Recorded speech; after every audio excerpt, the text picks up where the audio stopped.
RCTP, Beginner to 512, Fundamentals 1, Body Type, and Climbing Style. There are three main body types: ectomorph, mesomorph, and endomorph. Yes, you can be a blend of two of them, but let's just stick to the top three for now.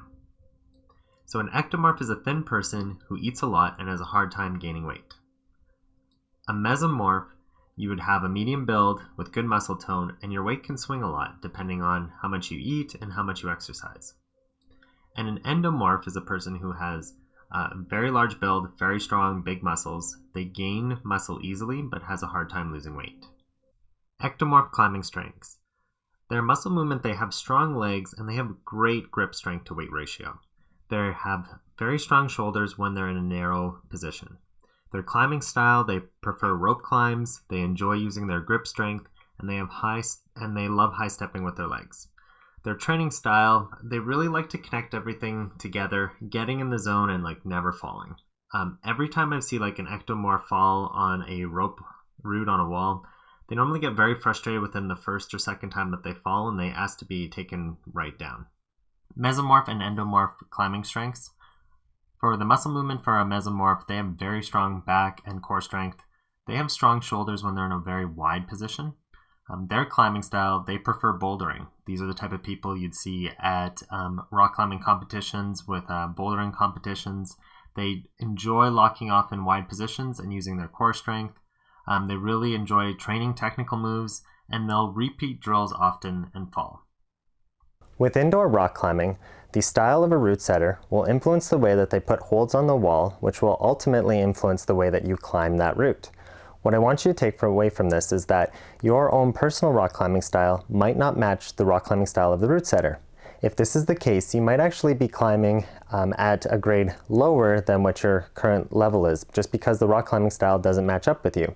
However, if your rock climbing style perfectly matches up with the way that the route setter set it, you might actually be climbing at a grade that's higher than what you normally climb at. The other thing that I really want you to take away from this is that indoors you can be sometimes limited by the way that the route setter puts something on a route, whereas outdoors you sometimes have the ability to just say, well, I know that this hold that's directly in front of my face is a better hold, but because this hold over here, I can still actually grab it and it's in a wide position, you know what? I'm going to grab this one instead because this one helps me out in my own personal style. In my city, let's take two gyms. And what I find with Gym A versus Gym B, so Gym A, when I really talk to people, ectomorphs love this gym, and mesomorphs kind of find the setting so-so. They don't really feel like they set it in a boulder style. Gym B, on the other hand, mesomorphs prefer this setting, and ectomorphs are kind of yeah, I don't really want to go there. Let's go somewhere else. So I'm here sitting and thinking, why? What is it? So this is what I've come up with as a comparison between these two gyms and the difference between an ectomorph and a mesomorph climbing style. And let's see what you guys think about it. So let's look at the route setting between an ectomorph and a mesomorph. Now these are going to be generalities, but this is what I tend to find on walls. So an ectomorph sets very narrow, straight line routes, where a mesomorph will set very wide, X position routes. When you're climbing the routes for an ectomorph, you'll feel like you're on a ladder, pretty much straight up and down movements, and this supports a strong, rigid core. When you're climbing a mesomorph style of climbing, you'll feel like you're swinging and swaying back and forth, like you're on a pendulum, and this supports a strong, rotating core. In general, a trend with ectomorphs in their style of climbing is to climb something that is fairly narrow. This type of narrow positioning really helps to support you if you have a very strong, rigid core. If you look at an ectomorph, most of the time they actually have a very straight, sturdy back, and their core is normally very straight up and down. Whereas if we look at mesomorphs and endomorphs, a mesomorph's main style of climbing is to be in more of an X position. This is to be a little bit wider, and this type of structure really helps to support if you have a strong rotating core. So when you're climbing a mesomorph's style of climbing, you're going to notice that you kind of feel like you're doing a pendulum or like a wave where you're going side to side. Whereas if you're climbing an ectomorph style of climbing, what you'll notice is that you'll go straight up and down like this. Okay. The next part that just to think about is that whenever you're on a route, if you notice you're struggling at a certain part, notice what type of body position you're in. Are you in a very narrow position and this isn't helping you? Maybe there's a way that you can actually widen out a little bit, and then this might help you get up that part of the route. And in a similar fashion, if you're finding yourself in a very wide type of stance, but this isn't helping you and you're struggling with this, is there a way that you can bring it in and you can climb in a very narrow position? Favorite move, high step for an ectomorph. Favorite move, lock off for a mesomorph.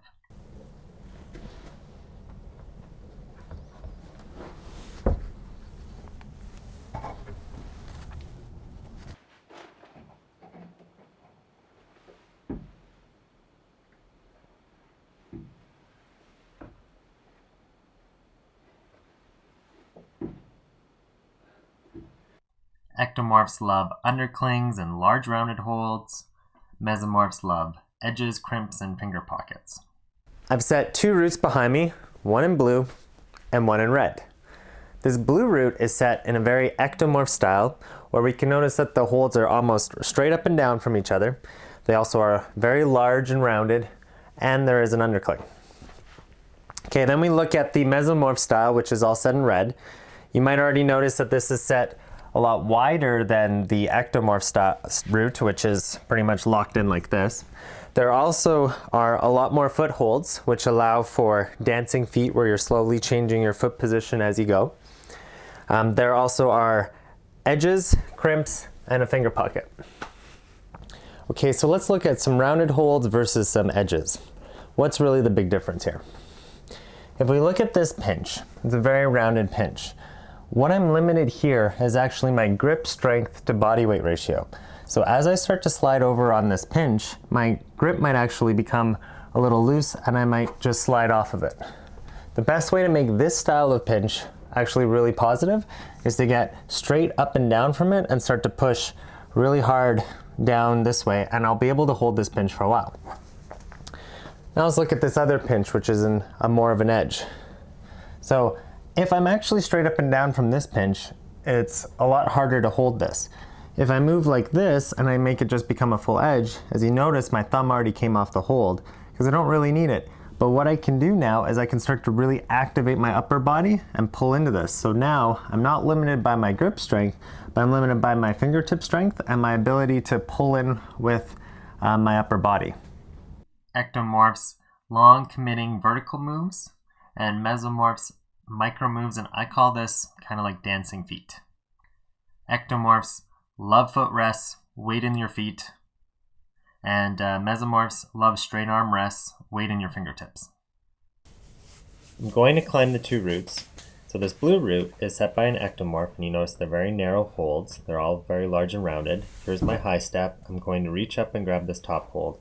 Once I finish my high step, I'm going to rest on my leg, and I can pretty much let go of my hand here and just rest like that, kind of like you're leaning forward on a slab climb.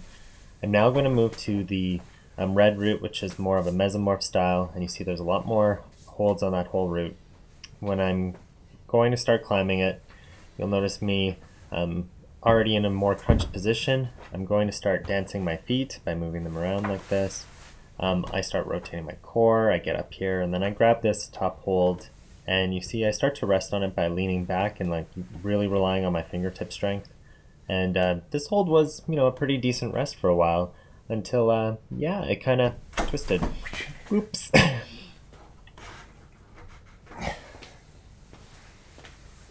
So let's look at a wall that's set at one of my home gyms. And I want you guys, with everything that we just learned, to take a second and think about the red route and the yellow route. Which body style do you think set the red route, and which body style do you think set the yellow route? Well, if we look at the red route, it pretty much goes straight up.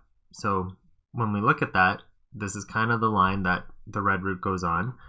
You can notice that all of the holds are really large and rounded, and there's a few underclings. So more than likely, this was probably set by an ectomorph. Then we look at the yellow route, and you kind of see how this swings back and forth. The line kind of looks like this, and we notice that most of the holds here are edges, and as well, this is a dino slap. You guys might not be able to read that, but you kind of just let go with your feet and kind of jump up to this 2 holds here. And so that would probably be set by a mesomorph.